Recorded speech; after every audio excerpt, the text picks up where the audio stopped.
Hello friends, welcome to my channel study with Shruti. तो guys, आज इस वीडियो में हम डिस्कस करेंगे टाइप ऑफ नर्सिंग डायग्नोसिस। जो भी हम नर्सिंग के डायग्नोसिस बनाते हैं वो सारे जो है नंदा के अकॉर्डिंग होते हैं, ठीक है। NANDA ये क्या है, 4 टाइप के नर्सिंग डायग्नोसिस जो है नंदा डिस्क्राइब करता है। दैट इज़ प्रॉब्लम फोकस, जो प्रॉब्लम पे फोकस करेंगे। फिर जो रिस्क के रिगार्डिंग होते हैं कि हाँ इस चीज़ से रिस्क हो सकता है, तो ठीक है ये डायग्नोस हो सकता है, ये प्रॉब्लम इसके रिस्क पे रहेगी।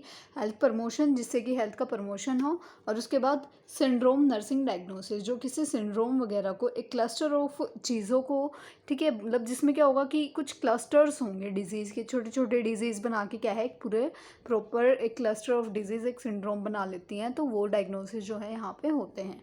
तो डिस्कस करते हैं। फर्स्ट इज प्रॉब्लम फोकस्ड और एक्चुअल नर्सिंग डायग्नोसिस, ठीक है। इसको एक्चुअल नर्सिंग डायग्नोसिस भी कहते हैं बिकॉज हमने जो भी अभी तक पढ़ा है कि नर्सिंग डायग्नोसिस क्या होता है, वो जहाँ पे हम पेशेंट की प्रॉब्लम पे फोकस करते हैं, राइट। तो प्रॉब्लम फोकस नर्सिंग डायग्नोसिस एक क्लिनिकल जजमेंट है जिसमें कि हम जो भी अनडिज़ायरेबल ह्यूमन रिस्पॉन्स होता है उसकी हेल्थ कंडीशन को लेके, या उसके जो लाइफ प्रोसेस नॉर्मल चल रहा होता है उसमें कुछ भी ऐसा अनडिज़ायरेबल या फिर कंसर्निंग, यानी कि कुछ ना कुछ उसकी प्रॉब्लम आ रही है। जो हमारा एक लाइफ प्रोसेस है जो नॉर्मल चलता है, जो हमारी डेली एक्टिविटीज़ हैं, उनसे हट के अगर हमें कोई प्रॉब्लम देखने को मिल रही है तो वो क्या होता है, हमारा क्या होगा, उसके रिगार्डिंग जो हम डायग्नोस बनाएंगे वो क्या होगा, हमारा प्रॉब्लम फोकस डायग्नोस, ठीक है। उसके रिगार्डिंग कोई भी दिक्कत आ रही है तो वो डिजीज़ में जो है वो काउंट होती है, ठीक है। तो ये क्या किस किस को हो सकता है, किसी भी इंडिविजुअल के रिगार्डिंग हो सकता है, फैमिली, एक पूरा ग्रुप, या फिर एक कम्युनिटी के रिगार्डिंग हम जो है ये बना सकते हैं, ठीक है। This type of nursing diagnose has 4 components, 4 components होते हैं इसमें। सबसे पहले आता है लेबल, फिर डेफिनेशन, फिर जो डिफाइनिंग कैरेक्टर्स होते हैं, उसके अलावा रिलेटेड फैक्टर्स। अब हम एक एग्जांपल से समझ के देखते हैं। एक एग्जांपल देख लेते हैं जो हमारा प्रॉब्लम फोकस्ड या फिर एक्चुअल नर्सिंग डायग्नोसिस है उसका। प्रॉब्लम फोकस नर्सिंग डायग्नोसिस के लिए क्या होगा, एक पेशेंट है जिसको वोमिटिंग हो रही है, ठीक है। क्या हो रहा है, उसको वोमिटिंग हो रही है, डायरिया हो रहा है और एक्सेसिव डायफोरेसिस हो रहा है लास्ट 3 दिन से, ठीक है। 3 दिन से हो रहा है। तब उसमें क्या हो सकता है, deficient fluid volume related to abnormal fluid loss evidenced by diarrhoea and vomiting, ठीक है। अब क्या यहाँ से आप क्या समझे कि उसको वोमिटिंग भी हो रही है, उसको डायरिया भी हो रहा है और डायफोरेसिस भी देखने को मिल रहा है। 3 दिन से ये कंडीशंस हमें पेशेंट के अंदर दिख रही हैं। तो अब पेशेंट को क्या हो सकता है, पेशेंट को डिहाइड्रेशन हो सकता है ना, उसके अंदर जो फ्लूइड वॉल्यूम है वो कम हो जाएगी, ठीक है। तो डेफिसिट फ्लूइड वॉल्यूम यानी कि फ्लूइड वॉल्यूम का हमारे बॉडी में जो पानी होता है, या हम कहते हैं कोई भी जो फ्लूइड होता है जो ज़रूरी होता है जिसकी वजह से हमें डिहाइड्रेशन वगैरह नहीं होता है, उसका डिक्रीज़ हो जाना, ठीक है। तो डिक्रीज़ हो रहा है फ्लूइड वॉल्यूम और डिहाइड्रेशन जैसा फॉर्म जो है फील हो रहा है, क्योंकि बहुत ज़्यादा एबनॉर्मल फ्लूइड लॉस हो रहा है।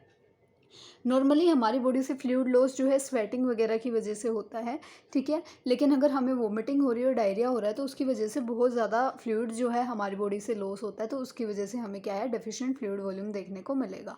तो ये था हमारा प्रॉब्लम फोकस्ड और एक्चुअल जो है नर्सिंग डायग्नोस। अब हम देखते हैं रिस्क नर्सिंग डायग्नोसिस। इसमें क्या होता है, क्लिनिकल जजमेंट होएगा जो कंसर्न करता है वल्नरेबिलिटी, कि कुछ भी क्या हो रहा है, वल्नरेबल हो रहा है, ठीक है, ऑफ अ इंडिविजुअल, किसी भी इंडिविजुअल के रिगार्डिंग, उसकी फैमिली, ग्रुप या कम्युनिटी के रिगार्डिंग। इसमें क्या होता है, जो हमारे कुछ भी डेवलपिंग होंगे, धीरे धीरे ना डेवलप होते दिखेंगे हमें कुछ भी undesirable human response to health condition of life processes, यानी कि क्या हो रहा है, कुछ ना ऐसी जजमेंट्स होती हैं जो हम जो वल्नरेबिलिटी है उसको देख के करते हैं, किसी भी इंडिविजुअल की या ग्रुप की या कम्युनिटी की, ठीक है।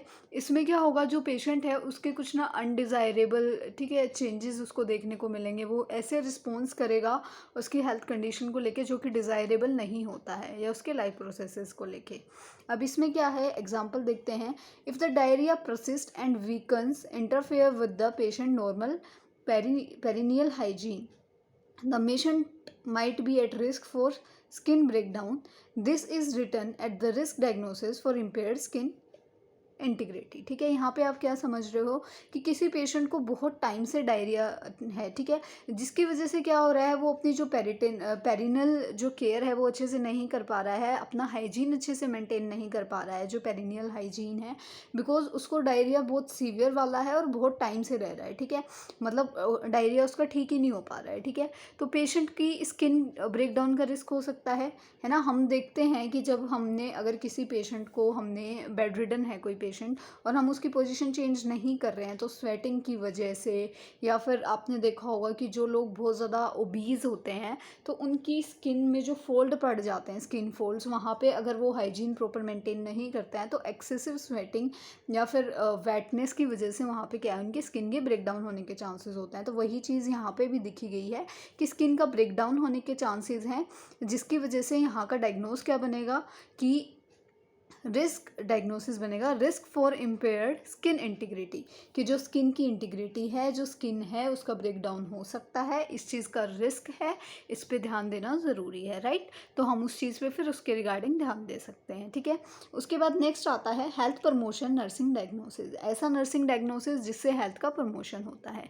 अब यहाँ पे क्या है, health promotion nursing diagnosis is a clinical judgement concerning desire and motivation to increase wellbeing to actualise human health potential. जो एक ह्यूमन की एक्चुअल में जो उसकी हेल्थ की पोटेंशियल होती है उसको जो है रखना, उसको कंटिन्यू करवाना, उसकी मोटिवेशन देना पेशेंट को कि आप अगर पेशेंट बीमार है हमारा, ठीक है, पेशेंट को कोई प्रॉब्लम है तो हमें उसको मोटिवेट करना है कि आप ठीक हो जाओगे, ठीक है, उसको अच्छी अच्छी बातें बतानी है, ठीक है। तो वो सारी चीज़ें क्या करेंगी ताकि वो जो है इन्हेंस कर सके उनकी हेल्थ को और क्या कर सके, हेल्थ प्रमोशन हो सके। These responses are expressed by a readiness to enhance specific health behaviors। ये कैसे पता चलेंगे, जब एक स्पेसिफिक हेल्थ बिहेवियर देखने को मिलेगा हमें पेशेंट के बिहेवियर से पता चलेगा। And can be use in any health state, और ये जो हेल्थ प्रमोशन है ये किसी भी हेल्थ स्टेट में यूज़ कर सकते हैं, ठीक है। और ये किसी के लिए भी हो सकता है, इंडिविजुअल, ग्रुप, फैमिली और कम्युनिटी, ये सब में यूज़ होता है कि हम कुछ ऐसा नर्सिंग डायग्नोसिस बना रहे हैं कि हम पेशेंट को कंफर्टेबल फील करा रहे हैं और उसको मोटिवेट कर रहे हैं कि आप ठीक हो जाएंगे और आपकी हेल्थ बिल्कुल ठीक हो जाएगी, जिससे वो खुद को तो मोटिवेट कर ही रहा है और उसकी हेल्थ जो है वो प्रमोट भी हो रही है, ठीक है। उसके बाद नेक्स्ट आता है syndrome diagnosis. NANDA one also recognise syndromes, ठीक है, ये सिंड्रोम्स को भी रिकॉग्नाइज करते हैं। A syndrome is a clinical judgement concerning a specific cluster of nursing diagnosis. देखो मैंने आपको बताया था कि सिंड्रोम में क्या होता है, बहुत सारी डिजीज़ होती हैं, ठीक है। तो बहुत सारी डिजीज़ होती हैं तो उनके लिए क्लस्टर ऑफ नर्सिंग डायग्नोसिस बनते हैं, राइट, कि बहुत सारी डिजीज़ हैं तो उनके रिगार्डिंग बहुत सारे डायग्नोसिस बनेंगे, राइट। तो यहाँ पे क्या होता है, क्लिनिकल जजमेंट होगी, अ specific cluster of nursing diagnosis, specific disease के रिगार्डिंग स्पेसिफिक जो है नर्सिंग डायग्नोसिस बनेगा, तो specific cluster of nursing diagnosis बनेंगे दैट अकर टुगेदर, जो एक साथ हो सकते हैं, एंड बेस्ट एड्रेस टुगेदर। और अगर हम उनको यूज़ करते हैं, हम उनको पेशेंट के ऊपर अप्लाई करते हैं तो वो अच्छे से अप्लाई हो सके, और उनके जो इंटरवेंशंस हैं, यानी कि एक होता है कि मेन हमें जो मेडिकेशंस देनी है वो ट्रीटमेंट होता है, लेकिन उसके अलावा कुछ नॉन फार्माकोलॉजिकल ट्रीटमेंट्स भी होते हैं। तो हमें ऐसे नर्सिंग डायग्नोसिस बनाने होते हैं सिंड्रोम्स के रिगार्डिंग, ऐसे नर्सिंग डायग्नोसिस दे रखे होते हैं कि अगर हम उनको साथ में अप्लाई करेंगे तो कोई प्रॉब्लम नहीं होगी, ना पेशेंट को और ना ही जो हमारा नर्सिंग स्टाफ होता है उसको, कि उसकी इंटरवेंशंस भी सिमिलर होती हैं तो उसको प्रॉब्लम ना आए। For example, chronic pain syndrome is an example of syndrome nursing diagnosis, कि पेशेंट को बहुत सारी प्रॉब्लम है और हर एक डिजीज़ के रिगार्डिंग उसको क्या है, पेन जो है देखने को मिल रहा है, तो ये क्या होगा, क्रोनिक पेन सिंड्रोम जो है ये भी क्या है, एक सिंड्रोम नर्सिंग डायग्नोसिस का एग्जाम्पल है। तो देयर आर 4 नर्सिंग डायग्नोसिस जो हमने डिस्कस कर लिए, जो नंदा 1 के अकॉर्डिंग थे, दैट इज़ प्रॉब्लम फोकस, जो प्रॉब्लम की फोकस के प्रॉब्लम को फोकस करके प्रॉब्लम ओरिएंटेड होता है। देन रिस्क डायग्नोसिस जो होता है वो रिस्क को देख के होगा कि फ्यूचर में रिस्क हो सकता है उस चीज़ का। हेल्थ प्रमोशन वो डायग्नोसिस जो पेशेंट की हेल्थ को प्रमोट करता है, और सिंड्रोम डायग्नोसिस वो डायग्नोस जो क्लस्टर ऑफ डायग्नोस जो है इकट्ठा करके एक स्पेसिफिक जो है चीज़ें वहाँ पे बनाई जाती हैं।